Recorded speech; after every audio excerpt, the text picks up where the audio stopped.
3 months after the Crimson Dawn returned to collective space, Captain Thekvar stood before the emergency session of the Galactic Council, looking out at an assembly that he now knew was largely composed of modified beings.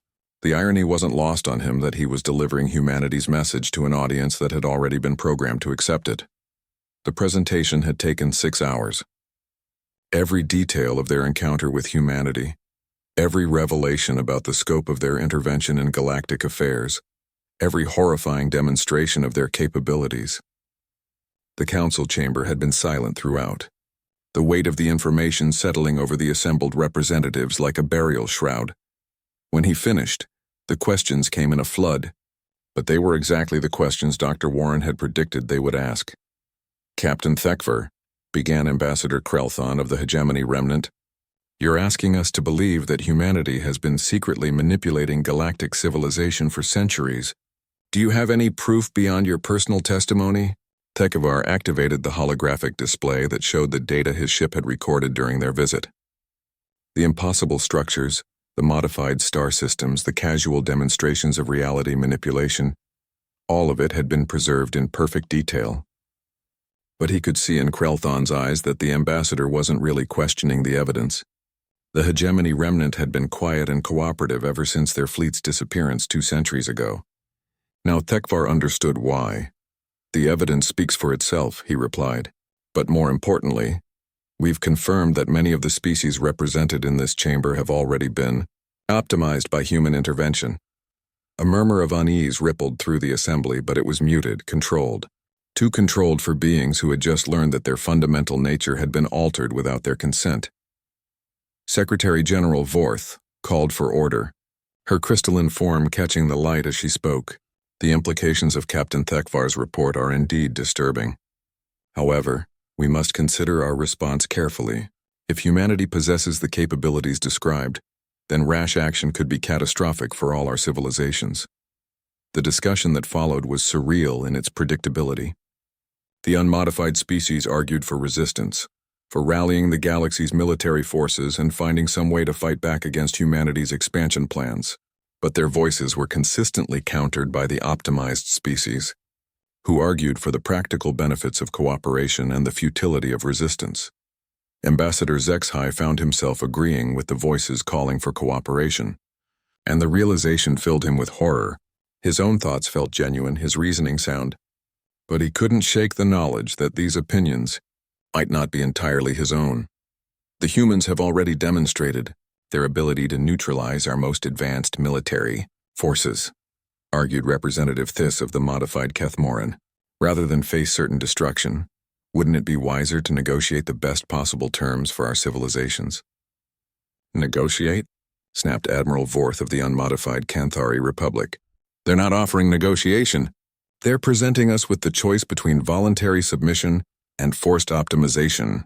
But even as the Admiral spoke, Thekvar could see doubt creeping into her expression. The evidence of humanity's capabilities was overwhelming, and the practical arguments for cooperation were undeniably logical. The modified species weren't arguing from fear or coercion. They genuinely believed that humanity's vision represented the best possible future for the galaxy. The debate continued for days, but the outcome was inevitable. When the final vote was called, the Council voted 312 to 174 to establish formal diplomatic relations with humanity and begin negotiations for what they euphemistically called technological and social cooperation protocols. As the session concluded, Thekvar found himself surrounded by colleagues offering congratulations for his successful mission.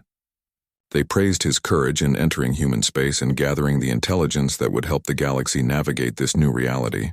But he could see the subtle wrongness in their expressions, the too perfect calm that spoke of minds that had been carefully adjusted for optimal responses. Later that evening, in the privacy of his quarters, Thekvar received a communication from Dr. Warren.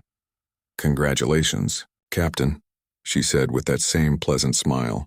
"Your presentation was exactly what we hoped for. The transition will be much smoother thanks to your efforts." "I told them the truth," Thekvar replied, though he wasn't sure why that mattered anymore. "Of course you did. That was always the plan. The truth presented by a trusted source, delivered at precisely the right moment to achieve optimal results."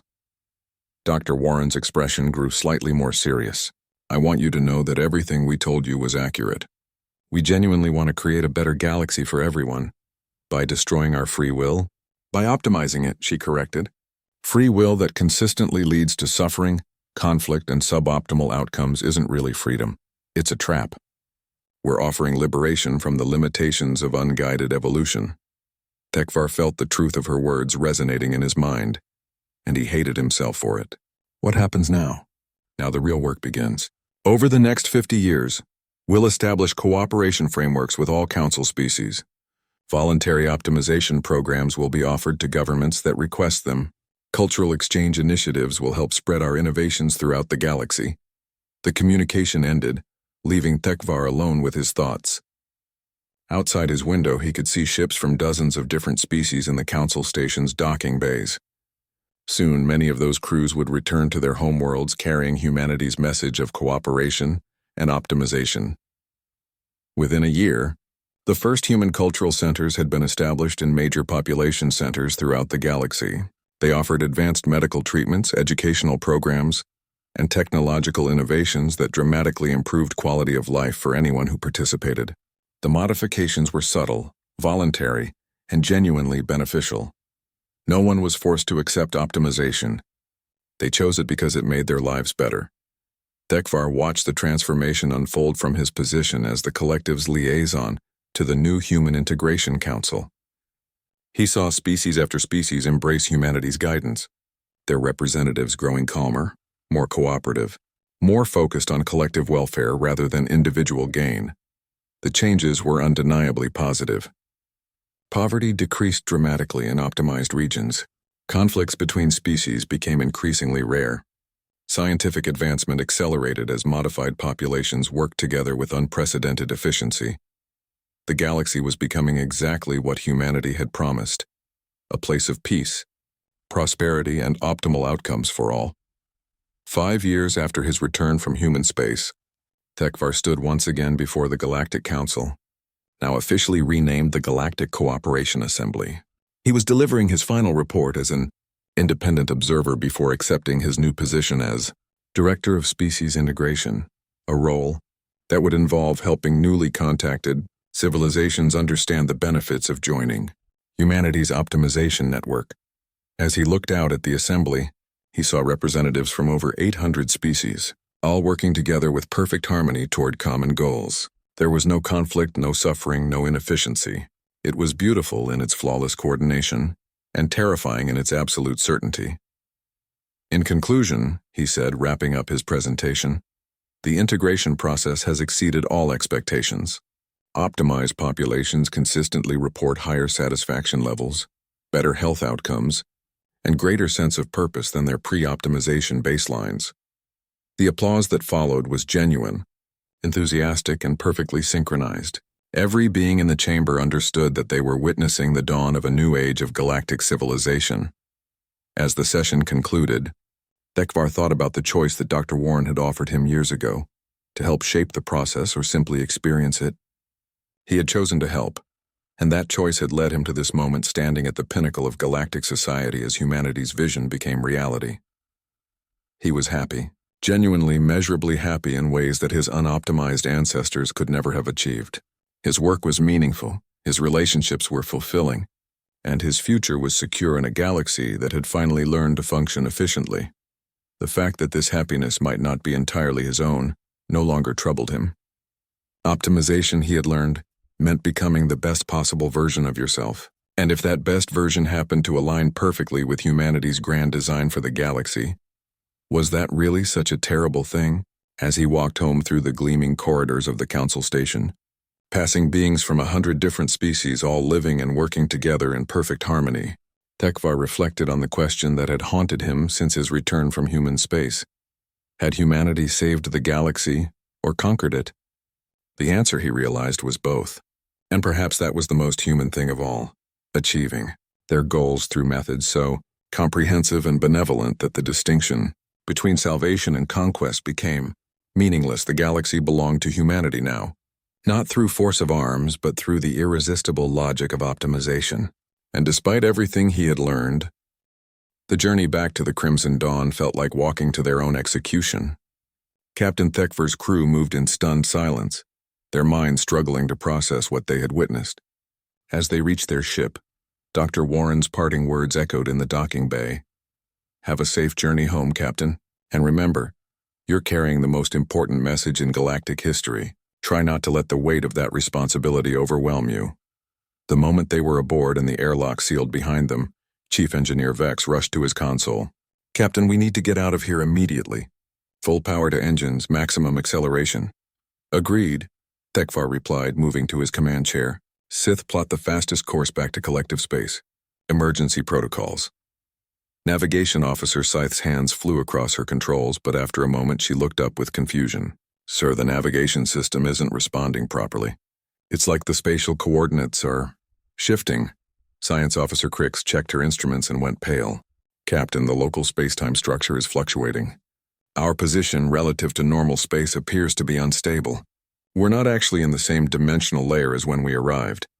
Through the viewports, they could see Reception Station Alpha beginning to fade from view, becoming translucent and then disappearing entirely. But they weren't moving away from it. It was simply ceasing to exist in their local reality. Dr. Warren wasn't lying about the spatial modifications.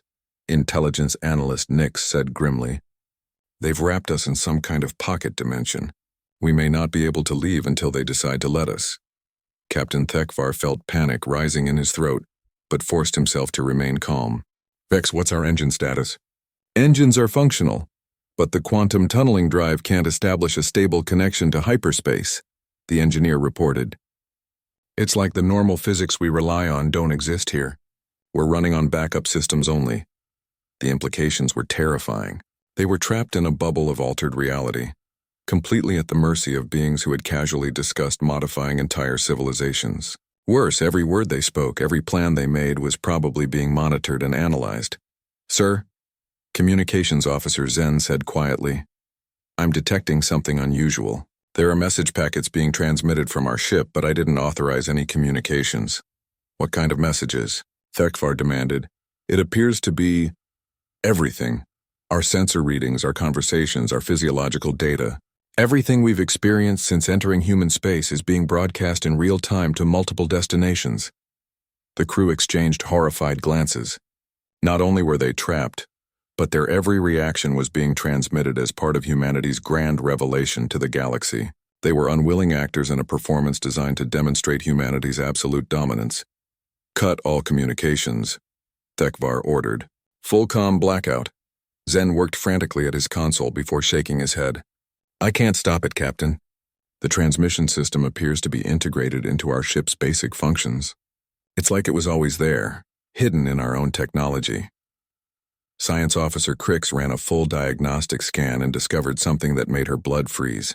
"Captain, there are components in our ship that I don't recognize. They're integrated so seamlessly with our systems that they appear to be original equipment, but they're using technologies that shouldn't exist." "How long have they been there?" Thekvar asked, though he dreaded the answer. "Based on the integration patterns, since the ship was built. Sir, I think the humans have been monitoring and modifying our technology for decades, possibly centuries." The revelation hit them like a physical blow.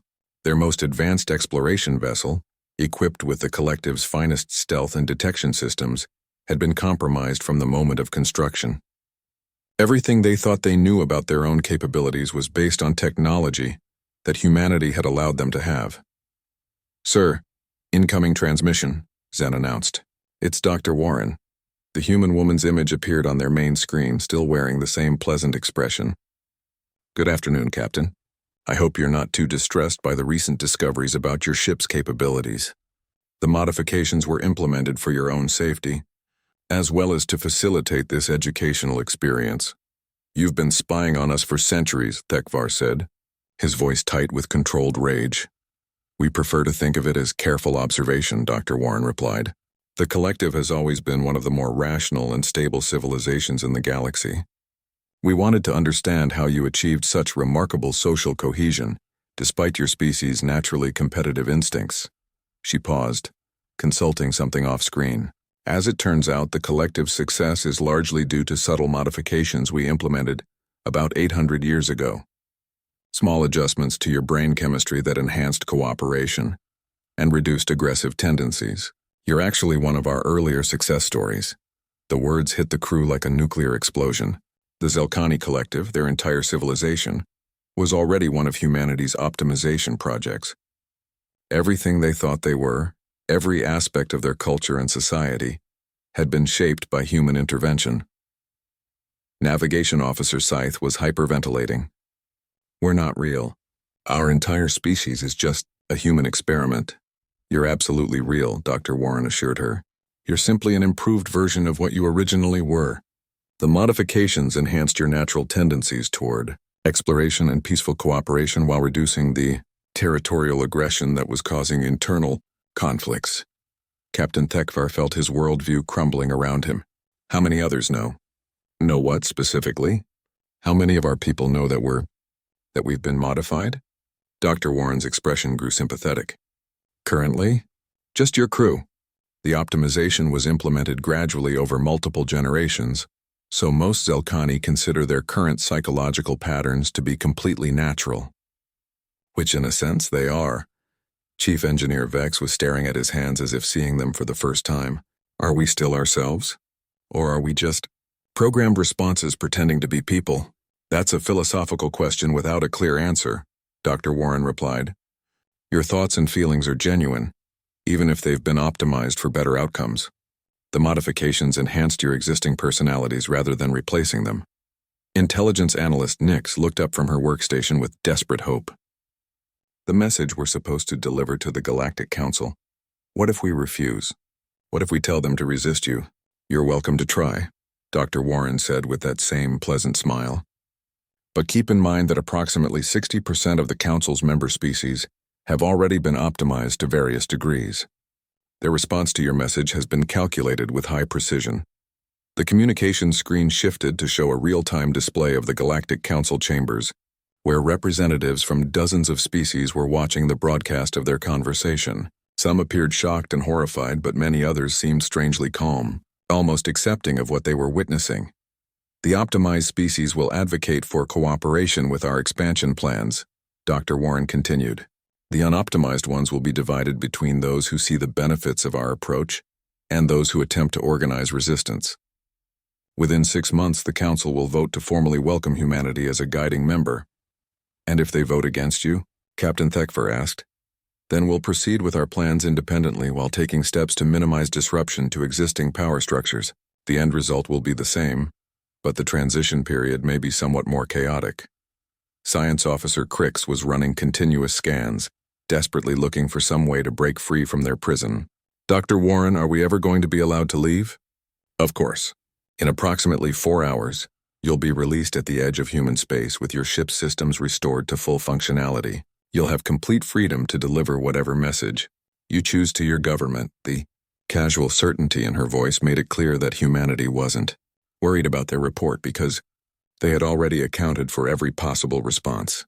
The Zelkani crew wasn't carrying intelligence back to their people. They were delivering a carefully orchestrated demonstration of humanity's power. Why us? Thekvar asked. Why choose the collective as your messengers? Because you're trusted, Dr. Warren replied simply. The collective has a reputation for careful observation and honest reporting.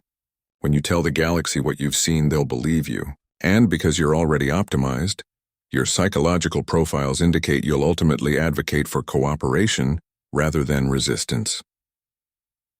The final piece of the puzzle fell into place. They hadn't stumbled into humanity's territory by accident or been caught by superior detection systems. They had been carefully guided here, their entire mission manipulated from the beginning to serve humanity's purposes. Your ship's stealth systems were selectively disabled to ensure we could track your approach, Dr. Warren confirmed.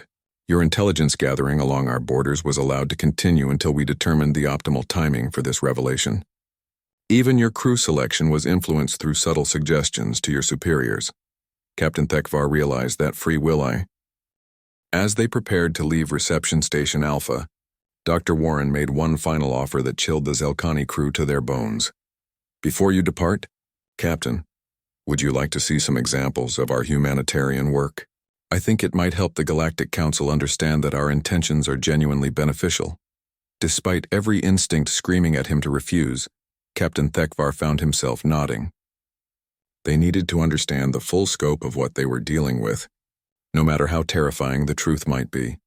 Dr. Warren led them to what she called the case study archives, a room filled with floating displays showing various star systems. But as the Zelkani crew looked closer, they realized these weren't just any systems.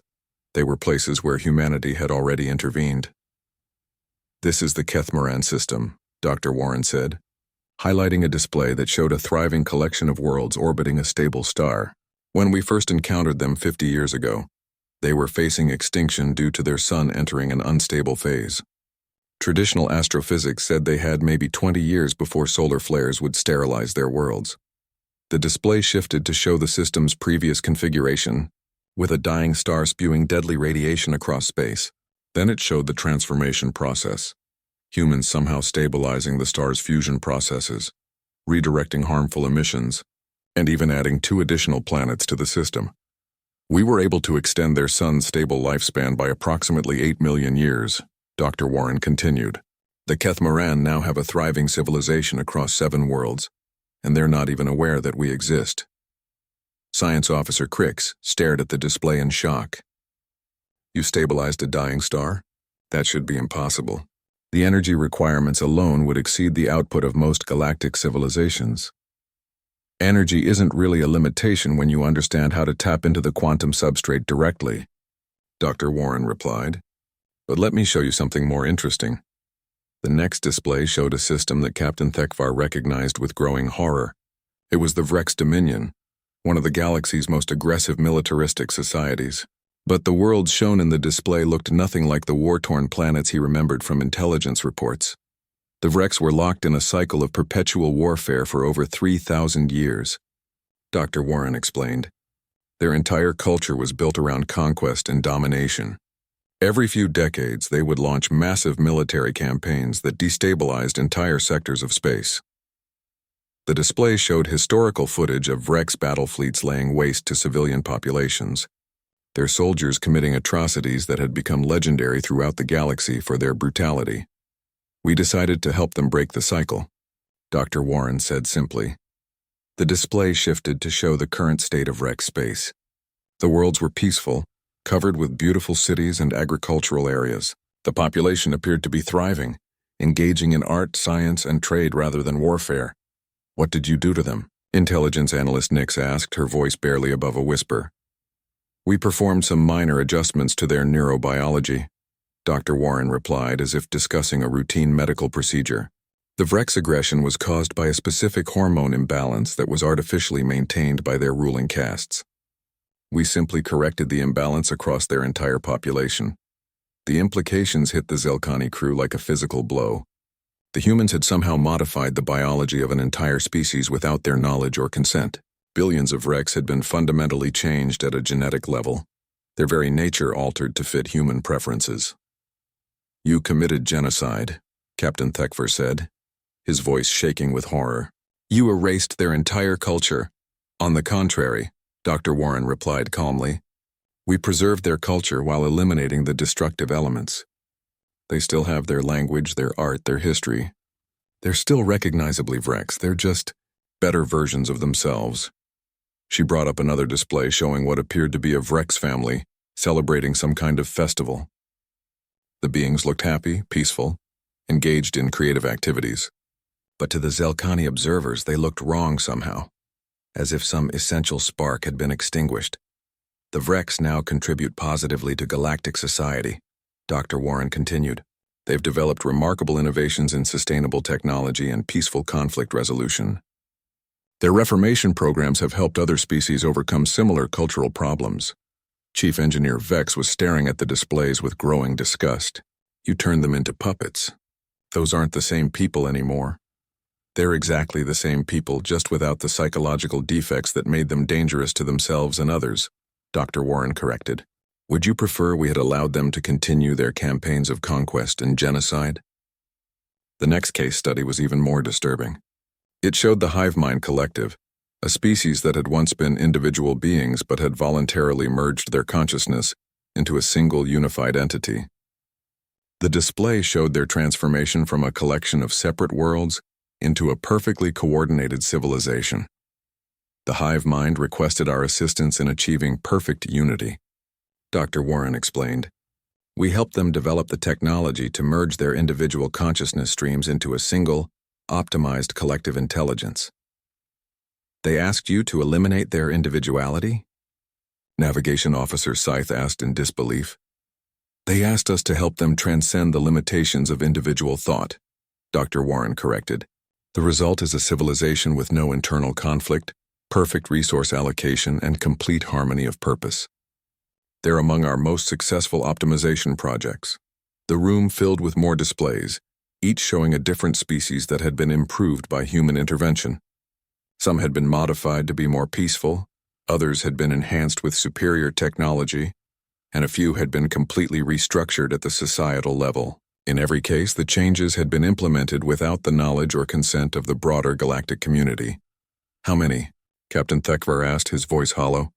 How many species have you already optimized? Dr. Warren consulted an invisible display before answering. Approximately 437, though the extent of optimization varies considerably. Some required only minor adjustments, while others needed complete restructuring. The number was staggering. Nearly half of the known intelligent species in the galaxy had already been modified by humanity, and the rest of the civilizations had never even suspected it was happening. This is why no one dares enter human space.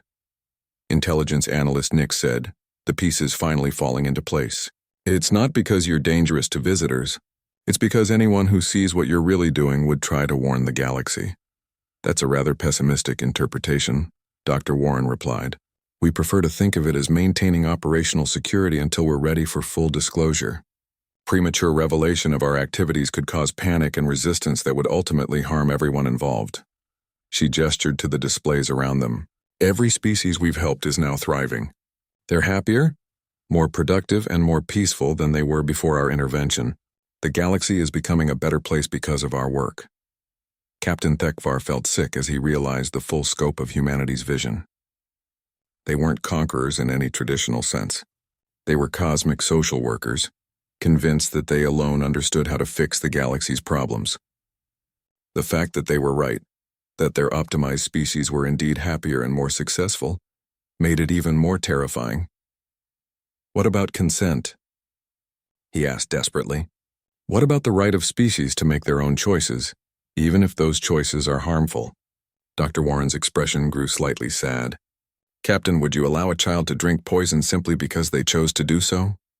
Would you respect the rights of a mentally ill person to harm themselves and others? Sometimes true compassion requires overruling individual choice in favor of optimal outcomes. The human woman moved to a final display that showed a map of the entire galaxy, with different regions color-coded to indicate the status of optimization efforts. Nearly a third of known space was already marked as completed, with another third showing various stages of intervention in progress. This is why we're ready to make contact with the Galactic Council, Dr. Warren explained. We've reached a point where continued secrecy is becoming inefficient. It's time for the remaining civilizations to understand their options and make informed decisions about their futures. She turned to face the Zelkani crew directly. Your species can be part of shaping those decisions, Captain. The Zelkani have always been wise counselors and careful observers. We would welcome your input on how to best approach the remaining unoptimized civilizations. The choice she was offering was no choice at all. Humanity had already proven they could modify entire species without detection. The Galactic Council could either cooperate with their plans or simply be optimized into compliance. Either way, the galaxy would be reshaped according to human vision. As they walked back toward their ship, Dr. Warren delivered one final piece of information that shattered any remaining illusions about their situation. Oh, Captain, I should probably mention that this conversation has been broadcast live to selected government official. The full weight of their situation didn't truly hit the Zelkani crew until Dr. Warren offered them a tour of the station. What had seemed like a simple diplomatic facility revealed itself to be something far more terrifying as they moved deeper into its corridors. This wing houses our cultural exchange department, Dr. Warren explained as they walked through a hallway that seemed to stretch infinitely in both directions. The walls displayed what appeared to be live feeds from thousands of different worlds, many of which Captain Thekvar recognized as major population centers throughout the galaxy. Science Officer Crick stopped in front of one display that showed the interior of the Zelkani Collective's High Council chambers. "That's impossible," she whispered.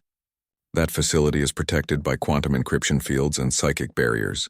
No one should be able to observe it remotely." "Oh, we're not observing remotely," Dr. Warren said casually. "We have monitoring stations embedded in most major government facilities throughout the galaxy. It's part of our cultural research program. We find that understanding how different species make decisions helps us predict their behavior patterns." Intelligence analyst Nix felt her blood turn to ice. "You're saying you have surveillance equipment in our most secure locations?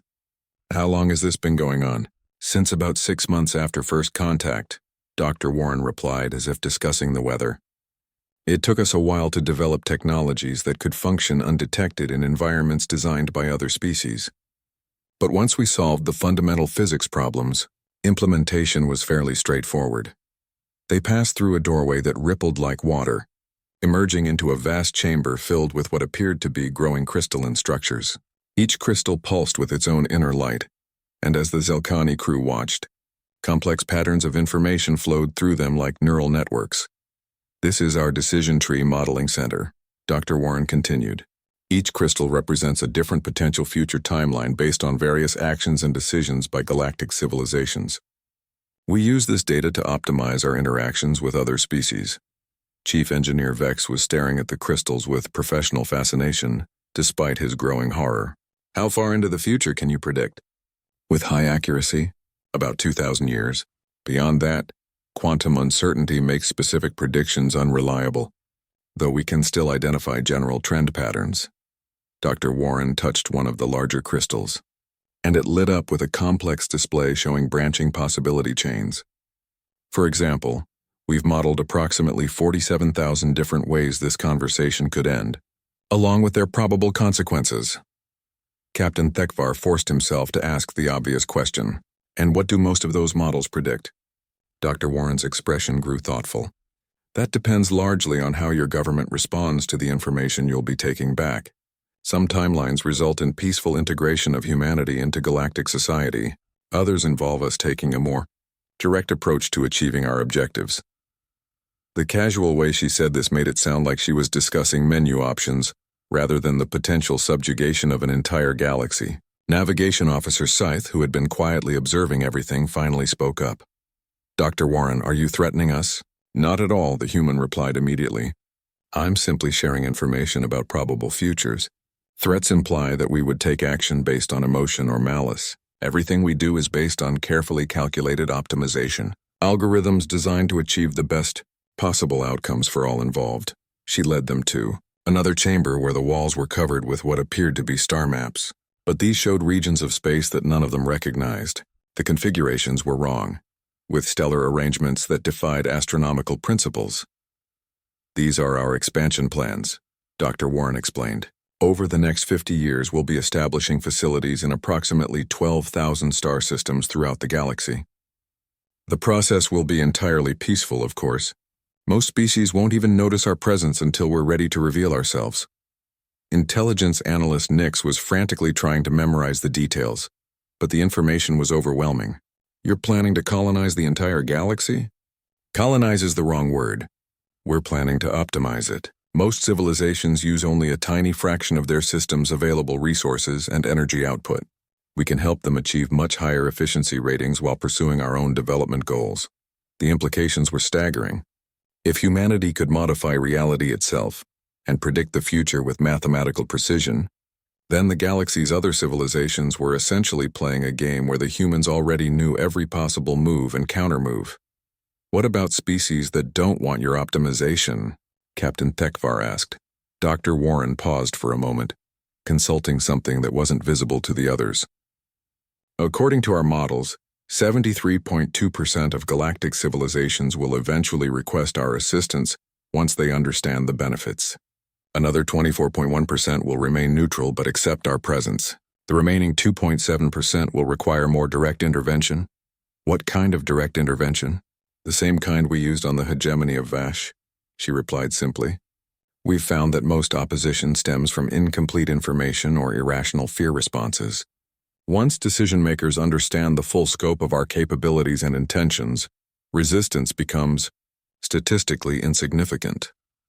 They entered what Dr. Warren called the demonstration laboratory, and the Zelkani crew found themselves in a room that appeared to contain miniature star systems floating in the air.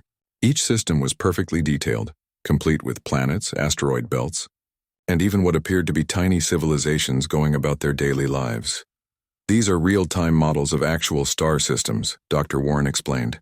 We use them for testing potential modifications before implementing them in reality. Watch this. She reached out and touched one of the floating planets, causing it to split into two smaller worlds orbiting each other. In another system, she rearranged the orbital patterns of several planets, creating more stable configurations. Resource optimization through reality modification, she said. We can literally redesign star systems to be more efficient. Science Officer Crix was trembling as she watched impossible things happen with casual ease. You're playing with entire worlds like they're toys. We prefer to think of it as cosmic engineering, Dr. Warren corrected. And these are just the small-scale applications. Would you like to see our galactic restructuring proposals? Before anyone could object, the room around them changed, becoming a vast spherical chamber with a three-dimensional map of the entire galaxy floating in the center. But this wasn't the galaxy they knew. The spiral arms had been modified into more efficient geometric patterns, with stellar clusters arranged for optimal energy transfer and resource distribution. Phase 1 implementation will take approximately 800 years, Dr. Warren said as she highlighted different regions of the modified galaxy. We'll start with uninhabited systems and gradually expand to include populated areas. The process will be completely transparent with full consultation and consent from all affected species. And if they refuse consent? Navigation Officer Scythe asked, though she already suspected the answer. Then we'll implement the modifications anyway, but with additional safeguards to ensure minimal disruption to existing civilizations. We've found that most species adapt to improved conditions quite readily once the initial adjustment period is over. The casual dismissal of entire civilizations' right to self-determination was perhaps the most terrifying thing they had witnessed so far. These humans weren't conquerors in any traditional sense. They were gardeners who saw the galaxy as an overgrown wilderness in need of careful cultivation. Captain Thekvar realized that his mission had been a catastrophic mistake.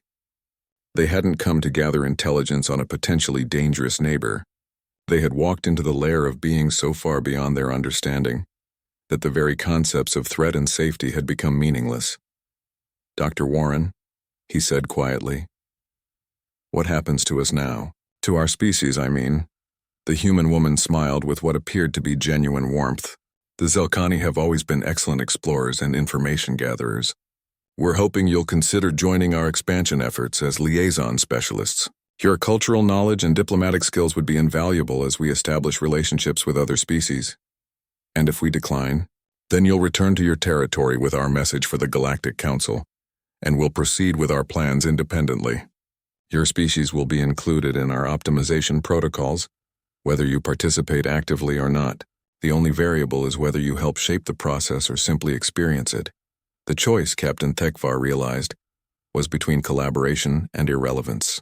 Humanity had moved so far beyond the rest of the galaxy that traditional concepts of negotiation and resistance had become obsolete. They weren't offering partnership. They were offering the illusion of choice in a future that had already been calculated and planned. As Dr. Warren led them back toward their ship, she paused at a viewport showing the incredible vista of modified space beyond. Captain, I want you to understand something important. We're not your enemies. We're trying to build something better than... Lanes carefully skirted their territory. For 2 centuries, we've maintained the illusion that we're just another species with some unusual defensive capabilities. We've let the galaxy believe that staying out of our space was a reasonable precaution, rather than an absolute necessity. But isolation has its limitations, and we're ready to take a more active role in galactic affairs. The temperature in the room seemed to drop several degrees as the full weight of her words sank in. The Zelkani had come to gather intelligence on a potential threat, only to discover that they had stumbled into something far beyond their comprehension. What do you want from us? Thekvar asked, his voice barely above a whisper. Dr. Warren's expression remained pleasant, but her next words carried the weight of inevitability. We want you to take a message back to the Galactic Council. Tell them that humanity is ready to discuss new arrangements for our relationship with the galaxy. And, Captain? She fixed him with a stare that seemed to see straight through him. Make sure they understand that this is an invitation, not a request. Reception Station Alpha materialized before them like something from a fever dream. The structure appeared to be built from solid starlight, its surfaces shifting between transparency and opacity in patterns that made the Zelkani crew's eyes water. It hung in space without any visible means of support, surrounded by what looked like fragments of other dimensions twisted into decorative spirals. Docking Bay 3 is prepared for your arrival. Dr. Warren's voice came through the communication system with the same calm professionalism. Please follow the guidance markers. And Captain Thekvar, I recommend having your crew avoid looking directly at the station's exterior structure. Some of our architectural choices can cause temporary disorientation in non-human visual systems. Navigation Officer Scythe was struggling with her controls, her hands shaking as she tried to follow the bizarre geometric patterns that served as guidance markers. Captain, these readings don't make sense. The navigation computer can't process the spatial coordinates. It's like the station exists in multiple locations simultaneously. Switch to manual control, Thekvar ordered, though he wasn't sure it would help. Through the viewport, he could see the docking bay approaching, its entrance portal expanding to accommodate their ship. The walls appeared to be made of some kind of liquid metal that rippled with colors beyond the normal spectrum. As they passed through the portal, the Crimson Dawn shuddered slightly and every instrument on the bridge flickered momentarily. When the reading stabilized, Chief Engineer Vex was staring at his displays in bewilderment. Sir, according to my instruments, we're no longer in normal space. The quantum signatures are completely wrong. It's as if we've entered a pocket dimension that follows different physical laws. Science Officer Crix was frantically taking readings, her excitement overcoming her nervousness. Captain, the energy signatures here are extraordinary. I'm detecting power sources that shouldn't be possible according to our understanding of physics. Whatever's running this station is operating at efficiency levels that violate thermodynamic principles.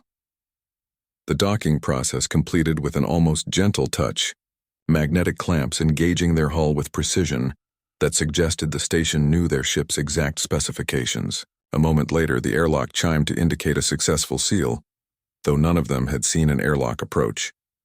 Welcome to Reception Station Alpha, Dr. Warren announced. We've established a compatible atmosphere in the docking umbilical. Please feel free to board at your convenience. I should mention that we've taken the liberty of adjusting the local gravity and atmospheric composition to match your homeworld's environment, intelligence. Analyst Nix checked her atmospheric sensors and gasped. Captain, they're right. The entire docking area has been configured for Zelkani physiology. How could they possibly know our exact requirements? The same way they knew we were coming. Thekvar replied grimly. Prepare an away team. Full environmental suits just in case. 5 minutes later, Captain Thekvar led his senior officers through the airlock into what appeared to be a perfectly normal reception area. The walls were a pleasant neutral color, the lighting was adjusted for Zelkani eyes, and the furniture was sized for their height and build. It could have been any diplomatic facility in the galaxy, except for the subtle sense that reality itself was somehow more flexible here. Dr. Warren was waiting for them, and in person, she seemed even more ordinary than her holographic image suggested. She was of average height for a human, with laugh lines around her eyes and the relaxed posture of someone completely comfortable in their environment. Only the slight shimmer in the air around her suggested that she was something more than a typical diplomatic official. Captain Thekvar, Officers Crix, Nix, Vex, and Scythe, she said, greeting each by name without any apparent reference material. I hope the journey wasn't too disorienting. First-time visitors often find our spatial modifications a bit overwhelming. Dr. Warren, Thekvar replied, fighting to keep his voice steady. I'll be direct.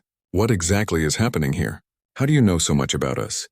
And what are these modifications you keep mentioning?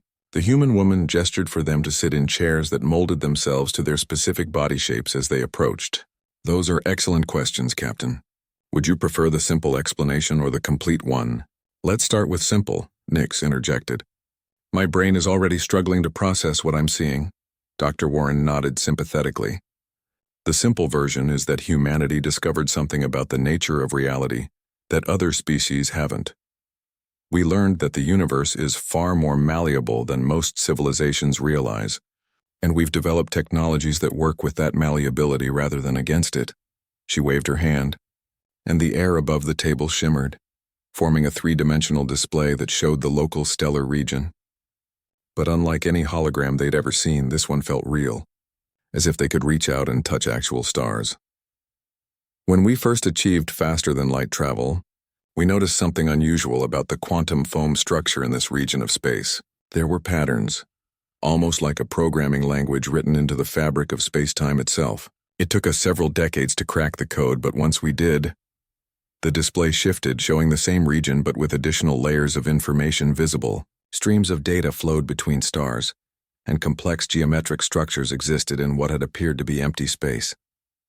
We realized that reality has both hardware and software components. Dr. Warren continued. Most species only interact with the hardware, matter, energy, the fundamental forces. But the software layer is where things get interesting. It's where you can modify the rules.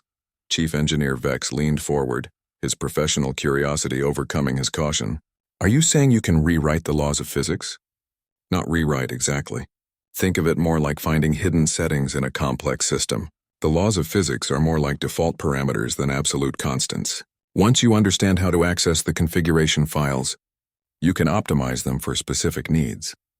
Science Officer Crix was taking detailed notes. Though her instruments were giving increasingly erratic readings, this should be impossible.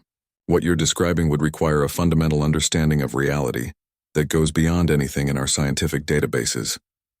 Dr. Warren's expression grew slightly more serious. That's the thing about impossible, Officer Crix. It's usually just another word for something we don't understand yet, and understanding is humanity's specialty.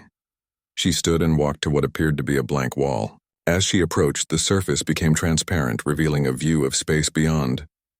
But this wasn't the normal starfield they had seen during their approach. Instead, they could see layers upon layers of activity.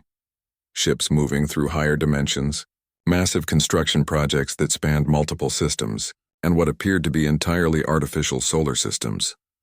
This is what human space actually looks like, Dr. Warren explained. What your sensors detected during your approach was just the surface layer, designed to appear normal to visitors. The reality is somewhat more complex. Captain Thekvar felt a chill run down his spine as he studied the impossible vista. The scale of what he was seeing defied comprehension. Entire planets appeared to be artificial constructs, and ships the size of moons moved between them with casual ease. The humans hadn't just colonized their territory, they had fundamentally restructured it. How many of you are there? He asked quietly. That's a complicated question, Dr. Warren replied. In terms of traditional biological humans, we number in the hundreds of billions across several thousand worlds. But we've also developed various forms of consciousness expansion and duplication technologies. A single human can exist in multiple instances simultaneously, and our AI systems are indistinguishable from biological consciousness. She turned back to face them, and for a moment her eyes seemed to contain infinite depth. The entity you're speaking with now is simultaneously Dr. Elizabeth Warren, a collective of 12,000 research specialists, an AI system that spans this entire stellar region, and something that doesn't have a good translation in your language. Intelligence analyst Nix had gone very pale. You're saying that individual humans can be multiple entities at once? Among other things, yes. We found that traditional concepts of individual identity become somewhat limiting when you're working with reality modification technologies. It's more efficient to be whatever the situation requires. The implications of this statement hung in the air like a toxic cloud. If humans could duplicate their consciousness, modify reality itself, and exist across multiple dimensional layers simultaneously, then every assumption the galaxy had made about their capabilities was hopelessly inadequate. Dr. Warren, Captain Thekvar said carefully, why are you telling us this? Surely this information represents the deepest secrets of your civilization. The human's smile returned, but there was something predatory about it now. Because, Captain, you came here to gather intelligence about us, and we've decided it's time the galaxy understood exactly what they've been so carefully avoiding all these years. She gestured toward the window again, and the view shifted to show the edge of human space, where the galaxy's shipping lanes CIE. Captain Thekvar stood on the bridge of the exploration vessel Crimson Dawn, his reptilian features fixed in determination as he stared at the navigation display. The ship was state-of-the-art Zelkani technology, equipped with the most advanced sensors, shields, and weapons his species had ever developed. It was also completely invisible to most detection systems, a capability that had made the Zelkani the galaxy's premier scouts and intelligence gatherers. "Sir, we're approaching the boundary markers," reported Navigation Officer Sith, her scaled hands dancing across the holographic controls. "All systems show green. Stealth field is operating at maximum efficiency." The bridge crew of 12 represented the best the Zelkani collective had to offer. Each had volunteered for this mission despite knowing the risks, driven by the same curiosity that had made their species renowned explorers. They had mapped nebulae that drove other species insane, documented civilizations in the galaxy's most dangerous regions, and survived encounters with cosmic phenomena that defied scientific explanation. But this was different. This was human space. "Maintain course," Thekvar ordered, his voice steady despite the nervous energy coursing through his system. "Remember, we're not here to provoke anyone. This is a pure reconnaissance mission." Science Officer Crix looked up from her station, her large eyes reflecting the ambient blue light of the displays. "Captain, I'm still not entirely clear on our objectives." The collective's orders were somewhat vague. Thekvar had been dreading this conversation. The truth was, even he wasn't entirely sure why the collective had authorized this mission. The Zelkani had always prided themselves on knowing everything that happened in their sector of the galaxy. Their extensive intelligence network, built over millennia of careful observation, had mapped every major civilization, cataloged their capabilities, and predicted their likely actions. Except for humanity. For 2 centuries, the humans had remained an enigma. They honored their treaties, maintained diplomatic relations, and conducted trade through the border stations. But beyond those carefully controlled interactions, they revealed nothing about their society, their technology, or their true capabilities. To a species that survived by knowing their neighbors' secrets, this gap in knowledge was maddening. "The collective believes it's time we understood exactly what we're dealing with," Thekvar explained carefully. "The humans have been our neighbors for 2 centuries, yet we know less about them now than when they first appeared. That's a security risk we can no longer ignore." Chief Engineer Vex snorted from his position near the power core monitoring station. The grizzled veteran had served on exploration ships for over 50 years and had little patience for political maneuvering. "Security risk? Captain, with respect, the humans haven't shown any aggressive behavior toward anyone who didn't attack them first. Maybe the reason nobody enters their space is because nobody needs to." "That's exactly the problem," replied intelligence analyst Nix, her voice carrying the quiet authority that came with years of studying galactic politics. "We don't know if their peaceful behavior is genuine, or if it's simply because no one has given them a reason to be otherwise. The destruction of the hegemony fleet suggests capabilities far beyond anything we've cataloged." The conversation was interrupted by a soft chime from the sensor array. Communications Officer Zen looked up from his station with surprise. "Captain, I'm detecting something unusual. There's a signal coming from just inside the boundary." "What kind of signal?" Thekvar moved to examine the readings himself. "It appears to be an automated beacon, broadcasting on standard diplomatic frequencies." Zen's confusion was evident in his voice. "It's addressing us specifically, sir." By name, the bridge fell silent. Their ship was running full stealth protocols, making it effectively invisible to most known detection methods. More importantly, their mission was classified at the highest levels. No one outside the collective leadership should know they were here. "Put it through," Thekvar ordered, his throat suddenly dry. The main display flickered to life, showing the image of a human female with graying hair and kind eyes. She wore what appeared to be a simple civilian outfit, sitting in what looked like an ordinary office. When she spoke, her voice carried no trace of hostility or concern. "Greetings, Captain Thekvar and the crew of the Crimson Dawn.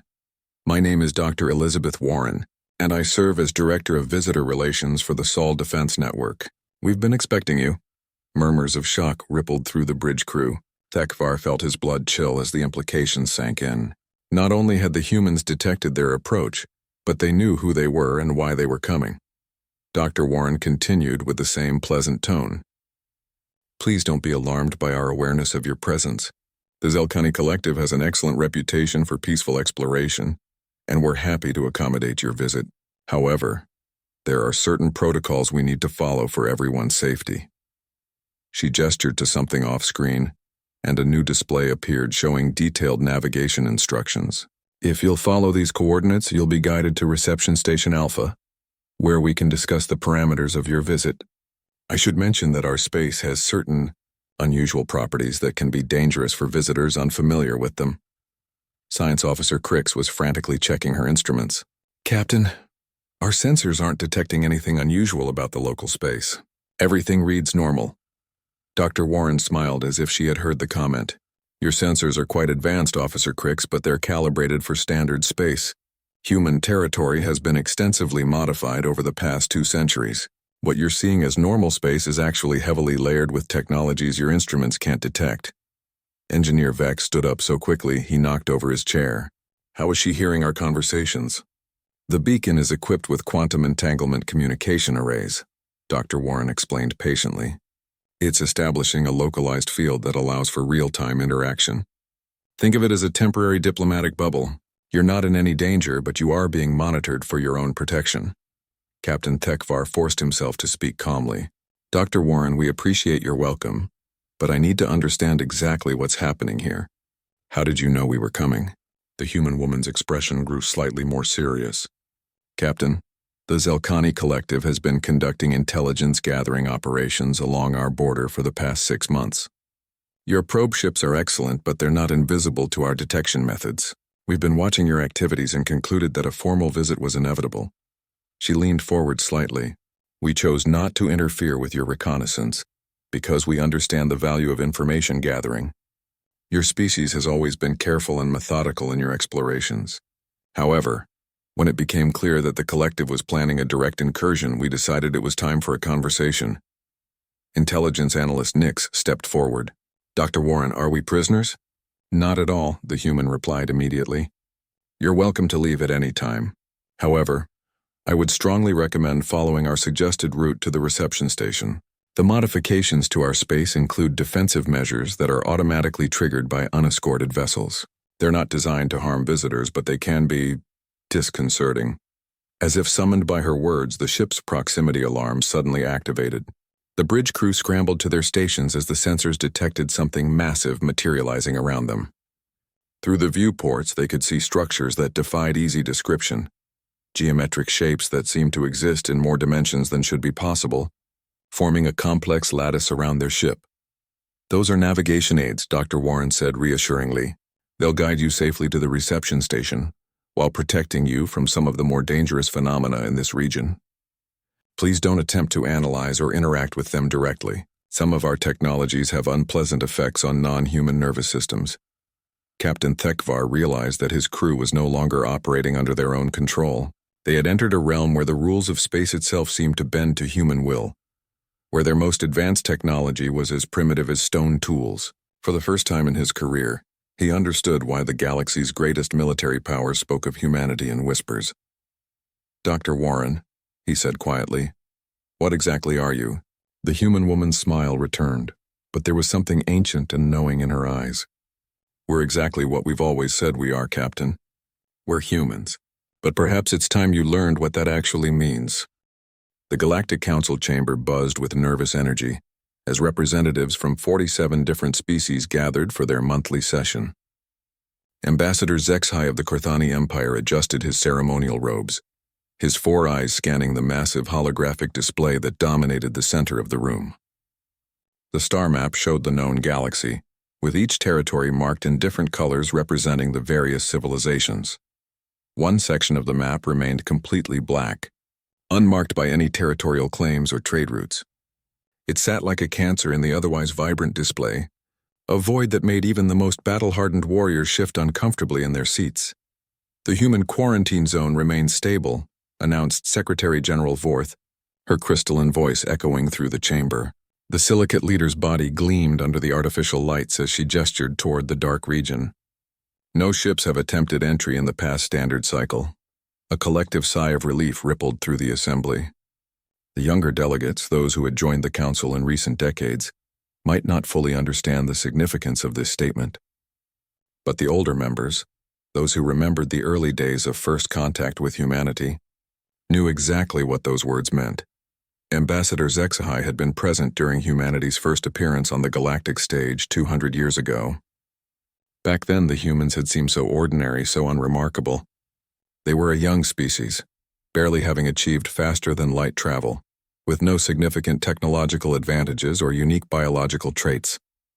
The Council had welcomed them with the same cautious optimism they showed all new members. That optimism had lasted exactly 17 standard days. The trouble began with a simple trade dispute. A Vraxian merchant vessel had attempted to overcharge human traders for basic medical supplies, a common practice when dealing with newcomers who didn't understand galactic market rates.